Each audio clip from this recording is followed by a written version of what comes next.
समस्त नमस्कार। ये जो वीडियोटी बर्तमान आपण मैंने देखुं ये वीडियो थिबा छोट छोट पिला माने समस्ते ब्लड कैंसर एवं समस्ते थैलासेमिया रोग रे पीड़ित।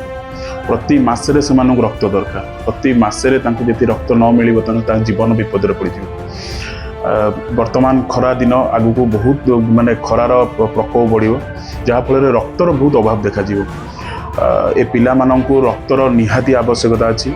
आमे आपण माननकु अनुरोध करूछु आपण माने स्वच्छाकृत भाव में समस्ते रक्तदान करंतु। स्वप्न फाउंडेशन तरफर यही कुनी कुनी पिला मानक लगी यही थैलासेमिया रोग रे पीड़ित एवं जो माने ब्लड कैंसर रे पीड़ित अच्छा छोट पिला मानक लगी से गोटे आम स्वच्छाकृत ब्लड कैंप आयोजन करिछु।